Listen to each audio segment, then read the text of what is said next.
டெல்லியில் 2000 கோடிக்கு மதிப்பிலான போதைப்பொருள் கைப்பற்றப்பட்டு ஒரே ஒரு நாள் தான் ஆகுது.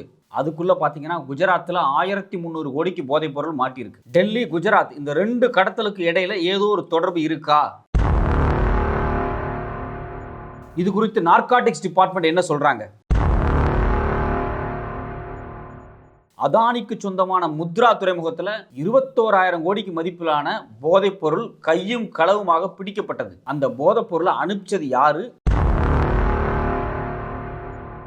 இங்கு அந்த போதைப்பொருளை வாங்குறதுக்கான ரிசீவர் யாரு? இந்தியாவினுடைய 2 எல்லைகள் இருக்கக்கூடிய மிக முக்கியமான போதைப்பொருள் கடத்தலுடைய ரூட் எது? அந்த 2 ஸ்பாட்டை கண்ட்ரோல் பண்றது யாரு? ஒரு ஆண்டுக்கு எத்தனை ஆயிரம் கோடி போதைப்பொருள் அந்த ரூட் வழியா போகுது?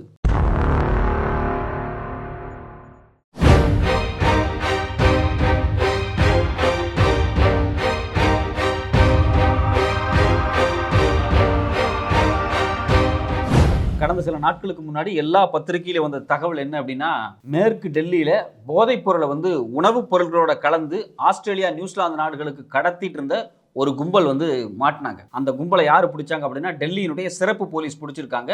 அமெரிக்காவினுடைய உளவு பிரிவு, ஆஸ்திரேலியாவினுடைய உளவு பிரிவு, இந்தியாவினுடைய உளவு பிரிவு, இவங்க 3 பேரும் சேர்ந்து இந்தியாவினுடைய போதைப் பொருள் கட்டுப்பாட்டு பிரிவான நார்காட்டிக்ஸ் டிபார்ட்மெண்ட்டுக்கு தகவல் கொடுத்து அவங்க டெல்லியினுடைய சிறப்பு போலீஸ் மூலமா இந்த கேங்கை கைது பண்ணியிருக்காங்க. இதுல மிக மிக வருத்தம் தரக்கூடிய விஷயம் என்ன அப்படின்னா, மாட்டின அந்த கும்பல் தமிழ்நாட்டை சார்ந்த கும்பல். அவங்க கடந்த 3 ஆண்டுகளா ஏறத்தாழ 2000 கோடிக்கு அதிகமான போதைப் பொருளை இந்தியாவிலிருந்து வெளிநாடுகளுக்கு தொடர்ச்சியா கடத்தியிருக்காங்க. குறிப்பா ஆஸ்திரேலியா, நியூசிலாந்து இது மாதிரியான நாடுகளுக்கு கடத்தியிருக்காங்க. அதுதான் பிடிபட்டிருக்கு. இன்னைக்கு அந்த நபர் தலைமறைவா இருக்காரு. அவரை தமிழ்நாடு போலீஸும் சரி, மத்தியில் இருக்கக்கூடிய என்ஐஏவும் தீவிரமா தேடிக்கிட்டு இருக்காங்க. இந்த சம்பவம் நடந்து முடிஞ்சு ஒரே ஒரு நாள் தான் ஆகுது. அடுத்த நாளே பாத்தீங்கன்னா என்ன நடக்குது அப்படின்னா, குஜராத்தினுடைய மிக முக்கியமான ஒரு துறைமுகத்துல இந்த சம்பவம் நடந்து முடிஞ்சு இந்த செய்தி எல்லா பத்திரிகையில ஒரே ஒரு நாள் ஆச்சு. அடுத்த நாள் பாத்தீங்க அப்படின்னா, குஜராத்துக்கு பக்கத்துல அரபிக்கடல்ல வச்சு ஏறத்தாழ 1300 கோடி மதிப்பிலான போதைப் பொருள் இந்தியாவினுடைய கோஸ்டல் கார்டு, அதாவது நேவல் போர்ஸால கைப்பற்றப்பட்டிருக்கு. 3300 கிலோ அப்படின்னு சொல்லி நேவியும் நார்காட்டிக்ஸ் டிபார்ட்மெண்ட்டும் அபிஷியலா தகவல் சொல்லியிருக்காங்க. கொஞ்சம் நெஞ்சம் கிடையாது. ஏறத்தாழ 3300 கிலோ போதைப் பொருளை கப்பல்ல கடத்திட்டு வந்திருக்காங்க. இந்தியாவினுடைய நேவியும் நார்காட்டிக்ஸ் டிபார்ட்மெண்ட்டும் ரெவென்யூ இன்டெலிஜென்ஸ் எல்லாரும் ஒன்னா சேர்ந்து சுத்தி வளைச்சு அந்த கப்பலை பிடிச்சிருக்காங்க. அது பாத்தீங்கன்னா ஒரு ஃபாஸ்ட் மூவிங் போட், அந்த போட்ல வச்சு பிடிச்சிருக்காங்க. அப்ப இந்த 2 சம்பவத்தையும் நம்ம தொடர்பு படுத்தி பார்க்கணும். டெல்லியில வச்சு ஒரு மிகப்பெரிய கும்பல் மாட்டுது. அதுக்கு பிறகு பாத்தீங்கன்னா அரபிக்கடல்ல ஒரு 3000 கிலோக்கு அதிகமான போதைப் பொருளை கடத்திட்டு வந்து இன்னொரு கும்பல் மாட்டுது. இப்படி இவ்வளவு போதைப் பொருள் குஜராத், மகாராஷ்டிரா பகுதியில் கைப்பற்றப்படுறது அப்படிங்கிறது முதல் தடவை கிடையாது. ஏற்கனவே பாத்தீங்கன்னா 2 ஆண்டுகளுக்கு முன்னாடி 2021 செப்டம்பர்ல ஏறத்தாழ 21,000 கோடிக்கு மதிப்பிலான ஹெராயின், அதாவது போதைப் பொருள் அதானிக்கு சொந்தமான குஜராத்தில் இருக்கக்கூடிய முத்ரா துறைமுகத்தில் கைப்பற்றாங்க. இந்திய வரலாறுலேயே இது மாதிரி ஒரு விஷயம் நடந்ததே கிடையாது. எல்லா பத்திரிகைகளும் அதிர்ந்து போனாங்க. இந்தியாவுடைய நார்காட்டிக்ஸ் டிபார்ட்மெண்ட்டே நடுங்குச்சு. என்னடா ஒரே கன்சைன்மெண்ட்ல 21,000 கோடிக்கு மதிப்பிலான ஹெராயின், இவ்வளவு போதைப் பொருளா எப்படி அதானிக்கு சொந்தமான குஜராத் துறைமுகத்தில் வருது? அதானி அப்படிங்கிறவர் மோடியோட மிக மிக நெருங்கிய நண்பர். இன்னைக்கு உலக பணக்காரர்களை மிக முக்கியமான ஒரு ஆளா இருக்கக்கூடிய இந்த அதானியினுடைய துறைமுகம், இந்தியாவில் இருக்கக்கூடிய பெரும்பாலான துறைமுகத்தை அவருடைய கட்டுப்பாட்டுக்கு அவர் கொண்டு வந்துகிட்டே இருக்கார். இந்தியாவில் தனியார்ல அதிகமான துறைமுகத்தை அவர் தான் வச்சிருக்காரு. குறிப்பா தென்னிந்தியாவில் இருக்கக்கூடிய பெரும்பாலான துறைமுகம் அவரோட கட்டுப்பாட்டுக்கு தான் போயிருக்கு. அது மட்டும் இல்லாம ஏர்போர்ட்டே அதானி கட்டுப்பாட்டில் பிஜேபி அரசாங்கம் டெண்டரா கொடுத்திருக்காங்க. அப்போ இவ்வளவு முக்கியமான ஒரு நபரா இருக்கக்கூடிய இந்த அதானியினுடைய துறைமுகத்தில் 21,000 கோடிக்கு மதிப்பிலான ஹெராயினை பிடிச்சாங்க. இது எல்லா பத்திரிகையிலுமே வந்துச்சு. ஆனா இதுவரைக்கும் இது மேல என்ன நடவடிக்கை எடுத்திருக்காங்க, இது குறித்து என்ன என்கொயரி பண்ணி என்ன ரிப்போர்ட் கொடுக்கப்பட்டிருக்கு அப்படிங்கிறது பத்திரிகையில இன்னும் தெளிவா வரல. இது நடந்து 2 ஆண்டுகளுக்கு பிறகு இப்ப பாத்தீங்கன்னா மறுபடியும் குஜராத்ல 1300 கோடி மதிப்பிலான போதைப் பொருள் திரும்பவும் கைப்பற்றப்பட்டு இருக்கு. இதே மாதிரி தான் பாத்தீங்கன்னா 6 மாசத்துக்கு முன்னாடி 2023 மே மாசம் கேரளாவில் ஒரு துறைமுகத்தில் வச்சு பார்த்தீங்கன்னா 15,000 கோடி மதிப்பிலான. அப்போ இதை நம்ம எப்படி பார்க்கணும் அப்படின்னா, ஒரு இன்சிடென்ட் டெல்லியில் நடக்குது, இன்னொரு விஷயம் குஜராத்தில் நடக்குது. இதுக்கு அடுத்தபடியா இன்னொரு விஷயம் எங்க நடக்குதுன்னு பார்த்தீங்க அப்படின்னா, கேரளாவில் ஏறத்தாழ 15,000 கோடிக்கு மதிப்பிலான போதைப் பொருளை கேரளாவினுடைய கோஸ்டல் கார்டு மே 13, 2023 கைப்பற்றுறாங்க. அப்போ கேரளாவிலையும் 13,000 கோடிக்கு மதிப்பிலான போதைப் பொருள் கைப்பற்றப்படுது. இது எல்லாமே பார்த்தீங்கன்னா ஒரு 2 ஆண்டுகளுக்குள்ள நடக்குது. ஒரு பக்கம் குஜராத் வழியா, இன்னொரு பக்கம் தென்னிந்தியால கேரளா வழியா. இது மட்டும் இல்லாம வடகிழக்கு மாநிலம் சொல்லக்கூடிய மணிப்பூர், மேகாலயா, மிசோரம் இந்த ஏரியா இருக்கு பாத்தீங்களா, இந்த ஏரியா வழியாவும் ட்ரக் நிறைய புழக்கத்தில் இருந்திருக்கு அப்படின்னு அரசு தகவல் பத்திரிகையினூடாக வெளியே வந்திருக்கு. இப்போ சாமானியனா நமக்கு வரக்கூடிய அடிப்படை கேள்வி என்னன்னா, எந்த ட்ரக் சீஸ் பண்ணப்பட்டாலும் 10,000 கோடிங்கிறாங்க, 2,000 கோடிங்கிறாங்க, 21,000 கோடிங்கிறாங்க, இத்தனாயிரம் கோடிக்கு மதிப்பிலான போதைப் பொருள் ஏன் இந்தியாவுக்குள்ள வருது? இதை அனுப்புறது யாரு? இது இந்தியாவுக்குள்ள விற்கப்படுதா இல்ல இது இந்தியா மூலியமா இந்தியாவை ரூட் எடுத்து வெளிநாடுகளுக்கு போகுதா? இது மாதிரி பல கேள்விகள் வந்து எழுது. இது மாதிரியான போதைப் பொருள் கடத்தல் இருக்கு பாத்தீங்களா, இது வந்து இந்தியாவில் மட்டும் நடக்கல, இல்ல இந்தியாவை சுத்தி மட்டும் நடக்கல, உலகம் முழுக்க இந்த போதைப் பொருள் கடத்தல் நார்காட்டிக்ஸ் அப்படிங்கிறது ஒரு மிகப்பெரிய டார்க் வேர்ல்டு, அதாவது திரைமறைவில் இருட்டில் நடக்கக்கூடிய ஒரு மிகப்பெரிய பிசினஸ். பல்லாயிரம் கோடி, ஏன் இன்னும் அதிகமாக சொல்ல போனால் லட்சக்கணக்கான கோடி பிசினஸ் பண்ணக்கூடிய ஒரு முக்கியமான இடம்னு பார்த்தீங்கன்னா இந்த நார்காட்டிக் பிசினஸ் தான். போதைப் பொருள் அப்படிங்கிறது 1-2 விஷயம் கிடையாது, பலதரப்பட்ட போதைப் பொருள் இருக்கு. அதுல முக்கியமானது எதுன்னு பார்த்தீங்கன்னா ஓபியம்னு சொல்லுவாங்க, மோஃபைன் சொல்லுவாங்க, ஹெராயின், பாப்பி, கஞ்சா, கொக்கைன், ஹஷிஷ், இது மாதிரி பல விஷயங்கள் இருக்கு. இது மட்டும் இல்லாமல் இது மாதிரியான போதைப் பொருளை தயாரிக்கக்கூடிய பேசிக் சப்ஸ்டன்ஸாக இருக்கக்கூடிய பொருட்கள்லாம் இருக்கு இல்லையா, அதுக்கான மூலக்கூறு பொருட்கள் இது நிறையா இருக்கு. அப்போ போதைப் பொருள் அப்படிங்கிறது ஒரு மிகப்பெரிய அண்டர் வேர்ல்டு நடக்கக்கூடிய ஒரு பெரிய பிசினஸ். இல்லீகலா மறைமுகமா யாருக்குமே தெரியாம இந்த உலகத்துல ஒரு மிகப்பெரிய கருப்பு சந்தை போதைப் பொருட்களை தொடர்ச்சியா கடத்திக்கிட்டே இருக்காங்க. இந்த கடத்தல் எப்படி நடக்குதுன்னு பாத்தீங்க அப்படின்னா, பெரும்பாலும் இந்த போதைப் பொருள் கடத்தல் அப்படிங்கிறது கடல் வழியா, கப்பல் வழியா நடக்குது. இது மட்டும் இல்லாம ஏரோப்ளைன் வழியா நடக்குது. இது ரெண்டும் மேஜரான ரூட். இதை தாண்டி தான் பாத்தீங்க அப்படின்னா போக்குவரத்து, அதாவது லேண்ட் ரூட் வழியா நடக்கக்கூடிய விஷயம்.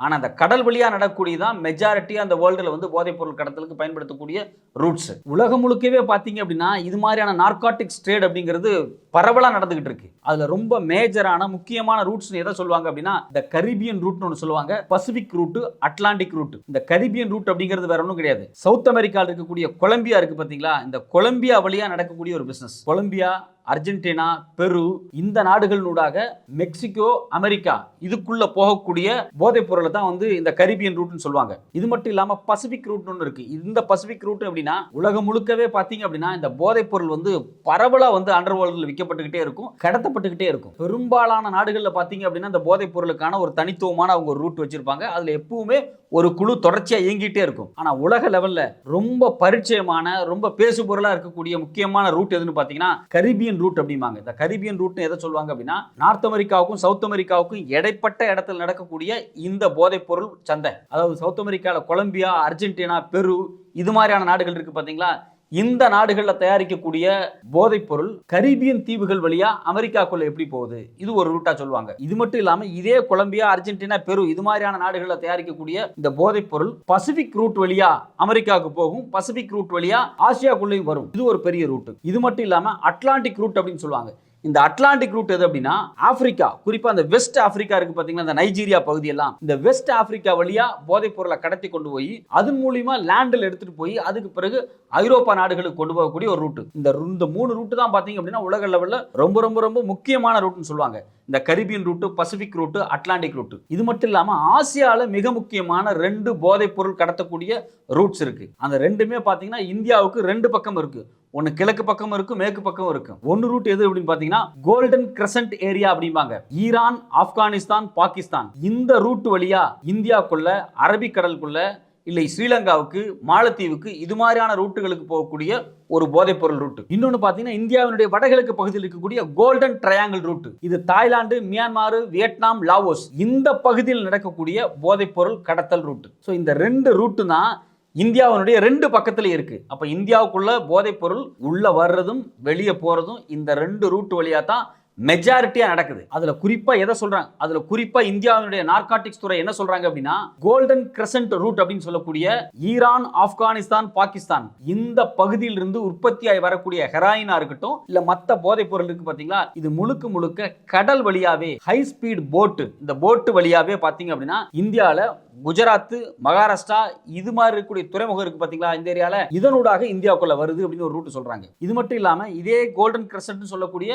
அந்த ஈரான், ஆப்கானிஸ்தான், பாகிஸ்தான் ரூட் இருக்கு பாத்தீங்களா, அங்கிருந்து வரக்கூடிய போதைப் பொருள் இந்தியாவுக்குள்ள மட்டும் இல்லாம ஆப்பிரிக்கா நாடுகள் இருக்கக்கூடிய கென்யா, தான்சானியா, மடகாஸ்கர் இது மாதிரியான நாடுகளுக்குள்ளேயும் போகுது. இது மட்டும் இல்லாம இதே ரூட்ல பெரும்பாலும் பாத்தீங்க அப்படின்னா குஜராத், மகாராஷ்டிரா இந்த ஏரியாக்குள்ள போகல அப்படின்னா நேர கப்பல்ல போதைப் பொருள் தென்னிந்தியாவை நோக்கி வருது. அது குறிப்பா பாத்தீங்கன்னா தமிழ்நாடு, கேரளா, தூத்துக்குடி, கொச்சின் இது மாதிரியான துறைமுகங்கள் இருக்கு பாத்தீங்களா, இந்த துறைமுகங்கள் வழியாகவும் போதைப் பொருள் இந்தியாவுக்குள்ள வருது அப்படிங்கிறாங்க. இது மட்டும் இல்லாம இந்த ஈரான், ஆப்கானிஸ்தான், பாகிஸ்தான் ரூட்ல இருந்து வரக்கூடிய போதைப் பொருள் இருக்கு பாத்தீங்களா, அது பெரும்பாலும் ஸ்ரீலங்கா, மாலத்தீவு வழியா, இந்திய பெருங்கடல் வழியா இன்னும் விநியோகத்துக்கு அதிகமான ரூட்டை ஃபாலோ பண்ணி போயிட்டு இருக்கு அப்படிங்கிறாங்க. அப்போ இந்தியாவினுடைய ஒரு பகுதியில இந்த கோல்டன் கிரசன்ட் அப்படின்னு சொல்லக்கூடிய பகுதியிலிருந்து ஒரு மிகப்பெரிய ட்ரக் ரூட் இருக்கு. அதாவது இந்த நார்காட்டிக் ரூட் இருக்கு பாத்தீங்களா, இந்த நார்காட்டிக் ரூட் தான் குஜராத், மகாராஷ்டிரா இந்த துறைமுகங்களுக்குள்ள ஹெராயின் மாதிரியான போதைப் பொருட்கள் போறதுக்கு வேலை செய்யுது. அது மட்டும் இல்லாம தென்னிந்தியால குறிப்பா கேரளாவிலையும் தமிழ்நாட்டிலையும் பிடிக்கப்படுது பாத்தீங்களா ஹெராயின். அது மட்டும் இல்லாம மத்த போதைப் பொருள் இது எல்லாமே இந்த ரூட் வழியா வர்றதா அப்படிங்கிறாங்க. இப்படி இந்த ரூட்டுகள் வழியா இந்தியாவுக்குள்ள வரக்கூடிய போதைப் பொருள் இருக்கு பாத்தீங்களா, இந்த போதைப் பொருள்